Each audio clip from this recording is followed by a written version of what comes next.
के लिए बताते रहूं। ट्रेडर बनने के लिए जो जो पॉइंट्स इंपॉर्टेंट है ये सारे पॉइंट्स हम लोग देखने वाले हैं। स्टॉक मार्केट में ज्यादातर लोग इधर सेकंड सोर्स ऑफ इनकम हो गया या फिर फ्रीडम ऑफ टाइम के कारण या फिर एक कम टाइम में ज्यादा पैसा कमाने के कारण या फिर कहीं पे यूट्यूब में हो गया या फिर कहीं पे न्यूज में, म्यूचुअल फंड, टीवी, मीडिया, ये सारी जगह देखकर इन्फ्लुएंस होते हैं। जब उन लोग मार्केट में देखते हैं उन लोग को समझ में आता है 100 रुपए का स्टॉक 200 रुपए तक जा सकता है, 50 रुपए का ऑप्शन 400 तक जा सकता है, तो उन लोग एक कैलकुलेशन कर लेते हैं अगर मैं यहाँ पे 1000 क्वांटिटी लिया होता तो रातों रात एक बड़ा पैसा बन जाता। इनिशियल स्टेज में ये सारी चीजें हम लोग कैलकुलेट करते रहते हैं। इसके बाद क्या होता है, हम लोग एक कैपिटल ब्रिंग करते हैं। देखिए इनिशियल स्टेज में 99% ट्रेडर जितना उनका कैपेसिटी होता है इनिशियल स्टेज में उतना उन लोग कैपिटल इंट्रोड्यूस करते हैं मार्केट में, ये सोचकर अगर मेरे पास 2 लाख है तो मैं पूरा 2 लाख का ट्रेड लूंगा, लिवरेज के साथ ट्रेड करूंगा तो एक बड़ा प्रॉफिट होगा। सबका एक्सपेक्टेशन प्रॉफिट के तरफ चलता है, लेकिन it's a reality, it's a fact, 90% trader market में लूज करते हैं, 10% ट्रेडर पैसा कमाते हैं। इनिशियल स्टेज में एक बड़ा कैपिटल लॉस करते हैं। देखिए बड़ा कैपिटल का मतलब 1 करोड़ 2 करोड़ नहीं होता, हर एक पर्सन का एक लिमिट होता है, एक मैक्सिमम कैपेसिटी होता है। 2 लाख किसका हो सकता है, किसका 50 लाख हो सकता है, किसका 1 CR हो सकता है, किसका 10,000 या 5,000 भी हो सकता है। तो उतना उन लोग अमाउंट इनिशियल स्टेज में लूज कर देते हैं। हो सकता है कुछ लोग बोलेंगे टिप प्रोवाइडर के कारण लूज करें, या फिर हमको कुछ आइडिया नहीं था इसलिए लूज करें, या फिर मार्केट में मेरे पास कोई सेटअप नहीं है इसके कारण हम लोग लूज करें। लेकिन हार्ड रियलिटी यही है कि नहीं, पैसा 90% ट्रेडर लूज करते हैं और उनमें से इनिशियल स्टेज में जो 10% लोग पैसा भी बनाते हैं मार्केट में, 90% ट्रेडर लूज करते हैं, 10% ट्रेडर सक्सेसफुल होते हैं। 10% ट्रेडर भी कहीं ना कहीं लाइफ में इनिशियल स्टेज में अपना पूरा कैपिटल गवा देते हैं। उसके बाद बहुत सारे लोग ये सोचते हैं हम लोग बाउंस बैक करेंगे। एक बड़ा लॉस करने के बाद ट्रेडर फिर कैपिटल अरेंज करने के फेज में चला जाता है। एक अच्छा खासा उसके पास टाइम रहता है, फिर वो दूसरा मेंटर कोर्स या फिर सेटअप के पीछे भागता रहता है ये टाइम पीरियड के अंदर। लेकिन यहाँ पे आपको कुछ पॉइंट्स में बताऊंगा, ध्यान से सुनना। जिस टाइम पे आप ट्रेडिंग स्टार्ट किए थे उस टाइम पे नो डाउट आपने कोई सेटअप देखा होगा या फिर कुछ एनालिसिस किया होगा, करेक्ट?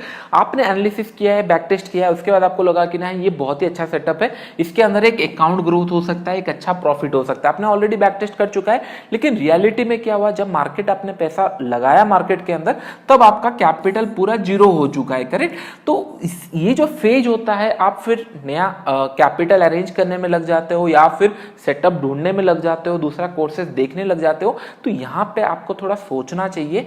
जिस टाइम पे आपके पास पैसा था, लेट्स से आपके पास अगर 10 लाख था, करेक्ट? आपके पास 10 लाख था या फिर 10,000 था या फिर 1 लाख था, कोई भी एक अमाउंट था जो आपका कैपेसिटी था, आप मार्केट के अंदर लगाए थे। उस टाइम पे आपका एक प्लानिंग था, इस हिसाब से मैं बाई करूंगा ये स्टॉक ये सेटअप के हिसाब से, या फिर ये सेटअप में जितना भी मैं ट्रेड करूंगा मार्केट ऊपर की तरफ जा रहा है, तो एक एनालिसिस आपके पास था। तो यहाँ पे आपका पैसा गया क्यों है? एक रीजन हो सकता है जो आपने सेटअप यूज किया है वो काम नहीं कर रहा, करेक्ट? ये एक पॉइंट हो सकता है। या फिर आप मनी मैनेजमेंट फॉलो नहीं किए, पोजीशन साइजिंग फॉलो नहीं किए, या फिर आपका साइकोलॉजी सही नहीं था। ये कब पता चलेगा? ये तब पता नहीं चलेगा अगर आप कैपिटल अरेंज कर रहे हो एक बड़ा लॉस के बाद। ये तब पता चलेगा जब आप अपना ट्रेडिंग जर्नल देख रहे हो। What is trading journal? अगर ट्रेडिंग जर्नल के ऊपर मैं ऑलरेडी वीडियो बना चुका हूं, कैसे ट्रेडिंग जर्नल बनाते हैं, होता क्या है, उसको अगर जानना है वीडियो को एंड में मैं आपको लिंक दे दूंगा या फिर आई बटन में मैं आपको लिंक दे दूंगा तो आपको इजी रहेगा। मैं काम करता हूं वीडियो का एंड में ही लिंक दे दूंगा तो आपको इजी रहेगा। देखो सिंपल ट्रेडिंग जर्नल होता है क्या है, आपका buying, entry, price, exit, profit and loss, ये सारे चीजें वहां पे लिखा जाता है। आप खुद अगर ट्रेडिंग जर्नल मेंटेन करोगे तो क्या होगा, आपने कोई स्टॉक बाई किया था 100 रुपए में, सेल किया 200 रुपए में, तो इसका सिनेरियो क्या था, डेट क्या था, प्रॉफिट मिला, जिस दिन लॉसेस हुआ आपका वहां पे ड्राफ्ट रहेगा। आपका सब चीजें अगर वहां मेंटेन रहेगी तो ओवरऑल आपको समझ में आएगा गलती कहां पे हो रही है। तो ये पॉइंट ध्यान से सुनना। आप कैपिटल अरेंज करने से पहले ये देखना कि नहीं जो आपने सेटअप आइडेंटिफाई किया था जिसके ऊपर आप ट्रेड करोगे उसके कारण आपका बड़ा लॉसेस हुआ है, तो आप जाके अपना ट्रेडिंग जर्नल देखोगे। अगर जितने लोग ट्रेडिंग जर्नल मेंटेन नहीं कर रहे हैं, अपना कॉन्ट्रैक्ट नोट्स देख सकते हो या ट्रेड बुक्स देख सकते हो या फिर पोजीशन जो आपका बैक ऑफिस में मिलता है हर एक ब्रोकर हाउस में, वहां पे जाके देख सकते हो। क्योंकि इंपॉर्टेंट ये नहीं है कि नहीं आपके पास पैसा खत्म हो गया है फिर नया कैपिटल से या नया सेटअप नया मेंटर से आपको पैसा मिलेगा। इंपॉर्टेंट ये है पहले आप एक एनालिसिस करके मार्केट के अंदर आए थे वो कैपिटल जीरो हो गया है। पहले ये मिस्टेक फाइंड आउट करो क्यों ये जीरो हुआ है, तो आपको समझ में आएगा इधर ये सेटअप सही नहीं था इसीलिए कैपिटल गया, या आपका पोजीशन साइजिंग कभी सही नहीं था, या फिर आपका साइकोलॉजी सही नहीं है मार्केट के अंदर, मनी मैनेजमेंट का इशू है। तो आपको पहले आइडेंटिफाई करना पड़ेगा ये फॉल्ट कहां पे है।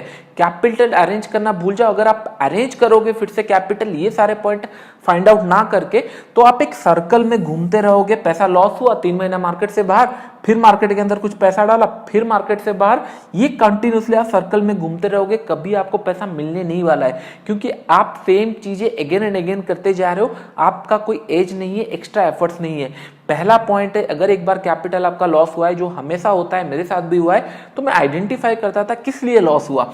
मैंने एनालिसिस सही किया, मैंने 4 बुक पढ़े, मैंने एनालिसिस देखा, अच्छा सेटअप भी देखा, बैक टेस्ट में काम कर रहा है, अभी क्यों नहीं काम किया। जो पता चलता है ट्रेडिंग जर्नल में पता चला कि नहीं, मनी मैनेजमेंट सही नहीं था, मेरा जो पोजीशन साइजिंग था वो गलत था, रिस्क टू रिवॉर्ड में कभी लेता नहीं था, 1:2 से पहले ही निकाल देता था। ये मिस्टेक आपको पता चल गया। आइडेंटिफाई करना बहुत इंपॉर्टेंट। ये कैसे पता चलेगा, अगर आप हर एक ट्रेड अपना ट्रेडिंग जर्नल में मेंटेन कर रहे हो। लेट्स से आपको पता चल गया आपका ये मिस्टेक है, तो सिंपल सा चीज है, आपको फिर से 1 लाख या 2 लाख या 3 लाख आइडेंटिफाई करने की जरूरत नहीं है। आपको जो मिस्टेक आपने कंटिन्यू करते आए हैं उसको बस ओवरकम करना है। तो सिंपल, आप मार्केट के अंदर फिर 5K to 10K ही पैसा डालना, उससे ज्यादा का जरूरत नहीं है। फिर आप क्या करोगे, आपका इंटेंशन क्या है, मेरा मनी मैनेजमेंट सही नहीं है, आप फिर 10,000 में ये सोचोगे कि नहीं, मेरे को 300 रुपए का रिस्क लेना है, उससे ज्यादा का रिस्क नहीं लेना है। यहाँ पे और प्रॉफिट के ऊपर बात नहीं हो रहा है, यहाँ पे बस ये कंट्रोल करने के लिए, इससे ज्यादा लॉसेस नहीं होना चाहिए। फिर आप एक ट्रेड लोगे, उसके अंदर आप अगर 10 क्वांटिटी ले रहे हो तो 30 रुपए का आप ज्यादा स्टॉप लॉस डाल नहीं सकते। तो ये हो गया मनी मैनेजमेंट। ये कब तक चलेगा, 1 से 2 महीने 3 महीने आप प्रैक्टिस करोगे तो आपको पता चलेगा, हाँ अभी मैं मनी मैनेजमेंट से ही फॉलो कर रहा हूँ। मेरा अकाउंट साइज अगर ब्रेक इवन पे है, जो कि थोड़ा मुश्किल है, टाइम लगता है, मे बी 5 महीना 6 महीना हो सकता है इनिशियली, या 1-2 महीने के अंदर आपका ब्रेक इवन के ऊपर आ चुका है। अगर ब्रेक इवन पे ऊपर आ चुका है तो ये जो प्रैक्टिस आप कर रहे हो, इसके अंदर आप नॉलेज भी गेन कर रहे हो, जो सेटअप आप फॉलो कर रहे हो उसको इन एंड आउट समझ रहे हो। जब आप ब्रेक इवन के ऊपर 1 या 2 महीने के ऊपर अगर आपका प्रॉफिट या फिर ब्रेक इवन के ऊपर आप हो, तो फिर आप सोच सकते हो कैपिटल ब्रिंग करना, जैसे आप प्लान किए थे। ये सेटअप अगर 10 क्वांटिटी में ट्रेड कर रहा हूं, अगर मेरा ब्रेक इवन है तो मैं 200 क्वांटिटी में अगर करूंगा तो नो डाउट एक अच्छा खासा प्रॉफिट हो सकता है, क्योंकि यहाँ पे आपने एक प्रोसेस फॉलो किया, प्रोसेस के हिसाब से आपको प्रॉफिट मिला है, फिर आप क्वांटिटी बढ़ा रहे हो, फिर जाके आपको प्रॉफिट हो सकता है। हाँ एग्जैक्टली मैं कैसे क्वांटिटी बढ़ाता हूं इसके ऊपर भी मैं वीडियो बनाऊंगा। अगर 8000 लाइक आता है तो नेक्स्ट वीडियो में इसी के ऊपर बनाऊंगा, क्वांटिटी कैसे बढ़ाना चाहिए। क्योंकि क्या होता है, कुछ लोग 1 लाख से शुरू करते हैं, उनको 1,50,000 का प्रॉफिट तो होता है, लेकिन यहाँ पे फिर उन लोग क्वांटिटी बढ़ा देते हैं। यहाँ पे एक स्मॉल क्वांटिटी में उन लोग प्रॉफिट हुआ, यहाँ पे क्वांटिटी बढ़ा देते हैं और बड़ा क्वांटिटी के साथ उन लोग फिर लॉस कर देते हैं। एग्जैक्टली क्या सिनेरियो होना चाहिए कैपिटल बढ़ाने के लिए, इसके ऊपर भी मैं वीडियो बनाऊंगा, डोंट वरी। आई होप आपको अभी पता चल गया होगा अगर बड़ा लॉसेस होने के बाद आपका प्रोसेस क्या होना चाहिए। कैपिटल अरेंज करने से पहले ये फाइंड आउट करो कि नहीं मैंने क्या गलती किया था इसीलिए मेरा कैपिटल जीरो हो गया या फिर एक बड़ा लॉसेस हुआ। अगर वो आइडेंटिफाई हो गया, आपको पता चल गया, 99% टाइम साइकोलॉजी मनी मैनेजमेंट, बहुत लोगों के पास बहुत अच्छे सेटअप्स रहते हैं लेकिन psychology money management risk to reward ratio manage ना करने के कारण उनका लॉस होता है। जब ये मिस्टेक्स आपको पता चल चुकी है फिर उसको आपको एक स्मॉल कैपिटल और कैपिटल अरेंज करने का जरूरत नहीं है। आपको मिस्टेक पता चल चुकी है, स्मॉल कैपिटल अरेंज करना, 5-10 हजार अरेंज हो जाएगा, उसके ऊपर आपको काम करना है। जिस दिन आपका ब्रेक इवन के ऊपर निकल गया, आप एक प्रॉफिटेबल सिनेरियो आ गया, फिर आप एक बड़ा कैपिटल अरेंज कर सकते हो, प्लान कर सकते हो। आई होप ये सारे पॉइंट आपको समझ में आ गया होगा। अगर आपको ट्रेडर बनना है तो जो प्रोसेस में बोला उसको अगर फॉलो करोगे तो धीरे धीरे आपका एक प्रोफेशनल ट्रेडर जैसे माइंडसेट डेवलप होगा। नेक्स्ट वीडियो में मैं आपको बताऊंगा किस तरीके से, कौन से पॉइंट में आपको अकाउंट में पैसा और ऐड करना चाहिए। अगर आप एक प्रॉफिटेबल ट्रेडर हो, एक अच्छा खासा प्रॉफिट हो चुका है, लेकिन आप सोच रहे हो कि नहीं मैं क्वांटिटी साइज बढ़ाऊं या ना बढ़ाऊं, अगर ये कंफ्यूजन है तो मैं नेक्स्ट वीडियो में बताऊंगा आप लोगों को किस तरीके से आपको क्वांटिटी साइज बढ़ाना चाहिए। अभी के लिए फ्रेंड्स इतना ही। वीडियो अच्छा लगा तो वीडियो को लाइक एंड शेयर